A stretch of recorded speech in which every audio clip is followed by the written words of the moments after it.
Welcome to this episode. Today we travel to a small city in Nicaragua called Diriamba, about 40 kilometers south of the capital Managua, in a region known as Carazo. At its center stands an extraordinary Catholic church, the Basilica Menor de Saint Sebastian. From the outside, the basilica is impossible to miss.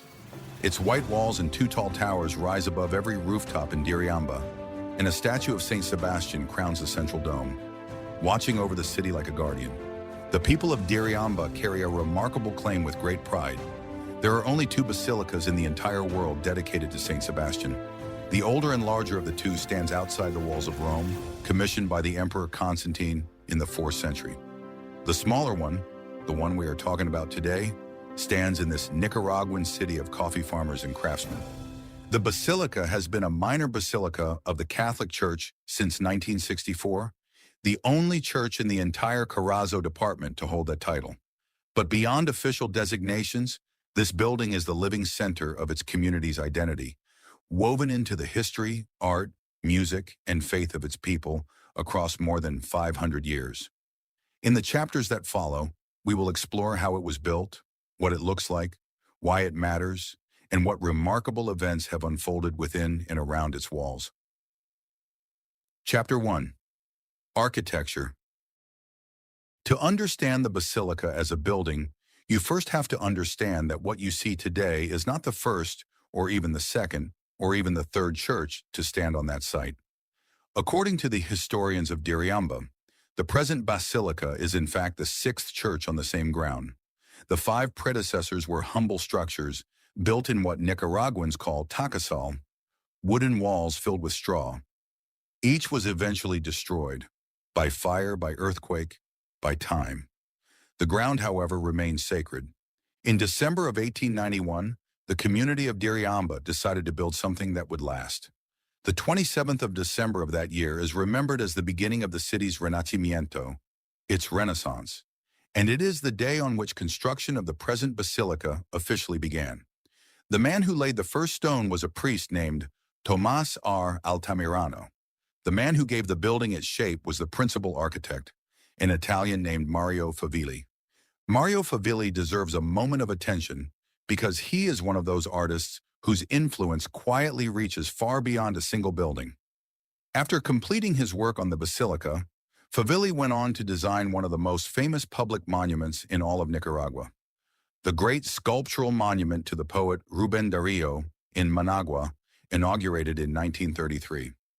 To have created both the spiritual monument of Diriamba and the national cultural monument of Managua makes Favilli one of the most consequential Italian artists to have worked in Nicaragua during the late 19th and early 20th centuries. Several devoted collaborators worked alongside Favilli across the decades: Friar Santiago Ponce y Poveda, Father Pio Manuel González, Presbítero Roman de Jesús Castro, and master builder Don Tomás Coca. And construction was indeed a matter of decades, 48 years in total. The basilica was not completed until 1939, meaning it was under construction from the final years of the 19th century well into the middle of the 20th. More than 9,000 hand-cut stones of approximately half a meter each were used in its construction, a figure that speaks powerfully to the ambition of the project and to the patient, multi-generational dedication of the people who saw it through. The architectural style is best described as Romanesque with colonial and eclectic elements. Its defining Romanesque features are visible throughout: domes, barrel vaults, semicircular arches, and a ground plan in the shape of a broken cross. The exterior is washed white, giving it a luminous quality under the Nicaraguan sun.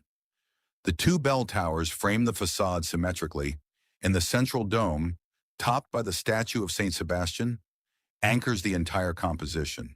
From across the city, the silhouette of the basilica is unmistakable, and over time it has become the visual symbol of Diriamba itself. Step inside, and the 3-nave interior opens up around you. The main nave is flanked by 2 side aisles, leading the eye toward the apse and the high altar. That altar is made of marble and is considered one of the finest artistic objects in the church. The carved wooden pulpit is another masterpiece of craftsmanship, sculpted by Francisco Mayorga, a native of the city of Granada. It represents the four evangelists, Saint Mark, Saint Luke, Saint Matthew, and Saint John, each rendered with careful and expressive detail in wood. Perhaps the most visually arresting element of the interior is the cycle of biblical paintings that fills the ceiling of the dome and runs along both walls of the main nave. These were executed in 1958 by an Austrian artist named Juan Fuchs Hall.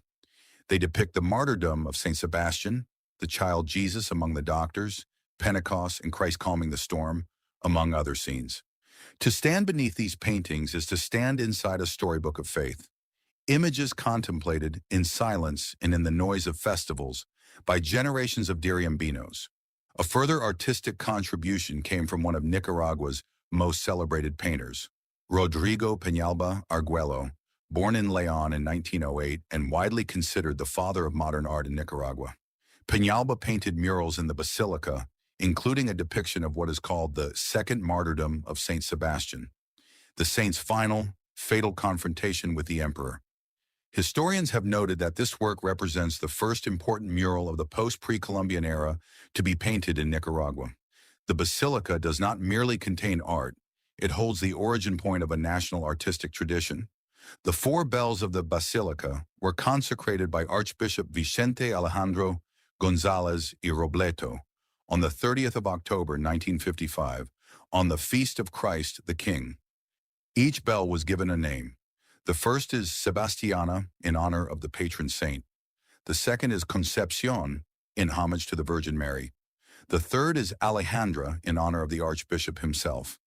And the fourth is Manuela, in honor of the parish priest Manuel Salazar Espinosa, who served as their godfather. Their combined sounds, the people of Diriamba say, can be heard from every corner of the city. It is also worth noting that the Basilica was not designed in isolation from its surroundings.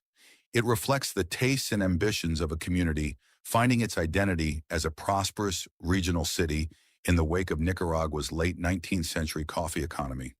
The height of the towers, the scale of the dome, the elaborateness of the interior decoration, all of these are a statement of civic pride as much as religious devotion. The building proclaims in stone and paint and carved wood, "We are here. We have built something that will endure." Chapter 2. History.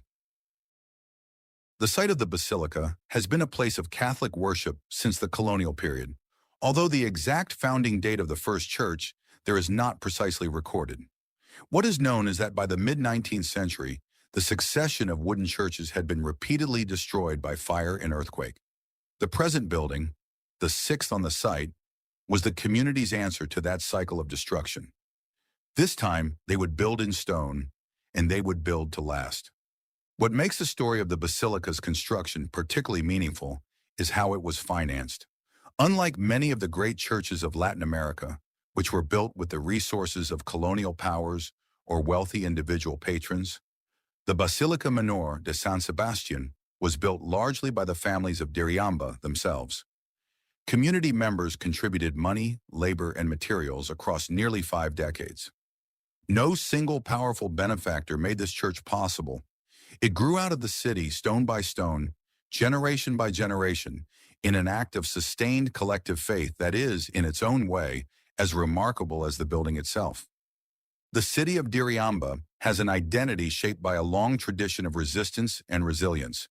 Its very name echoes the memory of Diriangan, an indigenous Chorotega king who, in April of 1523, led the first military defeat of Spanish conquistadors on Nicaraguan soil. Diriangan controlled a territory stretching from what is now Diriamba across the Carazo highlands and down to the Ochomogo River in Rivas. His refusal to submit to the invaders became part of the founding mythology of Nicaraguan national identity. The people who built the Basilica across 4.5 decades were the spiritual and cultural descendants of that tradition of principled defiance. The official completion of the Basilica in 1939 was a moment of collective achievement, the culmination of a project that had outlived the priests who started it and the stonemasons who laid its first walls. But the building's story continued to unfold in the decades that followed. In 1955, the 4 bells were consecrated with great ceremony. In 1958, the interior received its great cycle of biblical paintings by Juan Fuch Hall, and during the same mid-century period, Rodrigo Peñalba's murals were added. Each addition deepened the basilica's identity as a living repository of the city's devotion, its artistry, and its aspirations. The most solemn official recognition in the basilica's history came on the 28th of October, 1964. On that date, Pope Paul VI, at the formal request of the Archbishop of Managua, Monsignor Vicente Alejandro González y Robleto, elevated the parish church of Diriamba to the rank of Menor Basilica of the Catholic Church. The resident parish priest at that time was Father Manuel Salazar Espinosa. The elevation placed the church in an exclusive global category, and in the entire Carazo department, it remains to this day the only church to hold this honor. Now we come to one of the most dramatic and most disturbing episodes in the Basilica's modern history. To understand it, a brief word about Nicaragua in 2018 is necessary. In April of that year, mass protests erupted across Nicaragua in response to the government's announced cuts to the national pension system. The protests quickly widened into a general uprising against President Daniel Ortega's government. The response was brutal. By July 2018, according to the accounts of human rights organizations and international observers, at least 300 people have been killed. The Catholic Church and its bishops in particular attempted to serve as mediators between the government and the protest movement, and as active protectors of citizens who sought refuge in churches. On the 9th of July 2018, a group of approximately 200 hooded pro-government paramilitaries and uniformed police surrounded and then stormed the Basilica de Saint Sebastian in Diriamba. Inside the church were paramedics and Franciscan missionaries who had been treating the wounded from clashes taking place in the surrounding streets. When word reached the church's leadership in Managua, a delegation set out immediately for Diriamba. That delegation included Cardinal Leopoldo Brenes, the Archbishop of Managua, his auxiliary bishop Silvio José Baez, who at the time was one of the most prominent voices speaking out against the government's violence, and the Apostolic Nuncio, Archbishop Waldemar Stanisław Sommertag, who represents the Holy See in Nicaragua. When the delegation arrived at the Basilica, they were physically attacked by the mob. Bishop Baez was punched in the stomach, wounded in the arm, and had the episcopal symbols of his office forcibly torn from him. Cardinal Brenet was also assaulted. Sacred furnishings inside the basilica were destroyed. Journalists who had accompanied the delegation were beaten and had their cameras and recording equipment stolen, an act clearly designed to prevent the events from being documented. Speaking to reporters afterward, Cardinal Brenet said, "We have never seen anything like this in Nicaragua, and it is really sad." The attack drew immediate and widespread international condemnation. The desecration of a basilica and the physical assault on the highest-ranking Catholic figures in Nicaragua, carried out within its walls, was understood as a profound transgression on every level: legal, moral, and spiritual. A church built by the hands of ordinary believers over nearly 5 decades had been violated by a mob acting in defense of state power. The contrast could not have been sharper. In subsequent years, the Ortega government extended its restrictions to the patronal festival itself. Since 2023, the traditional public processions of the Fiesta de Saint Sebastian, events with roots stretching back centuries, have been severely curtailed under government orders, with the faithful confined to the church and its immediate surroundings, rather than being permitted to process through the streets as tradition demands. Despite these restrictions, hundreds of pilgrims continue to make their way to Diriamba each January. The tradition endures, compressed but unextinguished, within the walls of the Basilica and the faith of its people. Chapter 3, Spiritual Importance. At the heart of everything, the architecture, the festivals, the decades of sacrificial construction, the courage of the bishops in 2018, is a saint. And to truly understand why this basilica matters so deeply to the people of Diriamba, you need to know the story of Sebastian of Rome. Sebastian was a Roman soldier in the 3rd century of the Christian era. He was born in Narbonne, in what is now southern France, and by around the year 283 he had entered the Roman army in Rome. He rose to become a captain of the Praetorian Guard, the elite imperial bodyguard, serving under emperors Diocletian and Maximian. Neither emperor knew he was a Christian, and Sebastian took care that they should not. But Sebastian was not merely a Christian in private. He used his privileged position actively and deliberately, visiting imprisoned Christians, comforting the sick, helping free captives, and working to convert fellow soldiers. He was a man whose inner conviction demanded outward action, living a double life not for personal gain, but out of an unshakable faith in what he believed was right. Eventually, his secret was discovered. The Emperor Diocletian, furious at what he saw as a profound betrayal by a trusted officer, condemned Sebastian to death.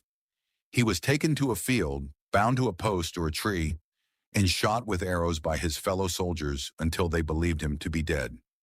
He was left where he fell, but he did not die. A Christian widow named Irene found him still breathing and nursed him back to health. When Sebastian had recovered, most men in his position would have fled, left the city, sought anonymity in a distant province, and tried to survive. Sebastian did something else entirely. He walked back to where Diocletian was and confronted the emperor face to face. He reproached the emperor for his cruelty toward Christians, publicly and without apology. Diocletian, stunned to see a man he had ordered executed, quickly recovered and ordered Sebastian seized once more. This time, the emperor made certain there would be no recovery.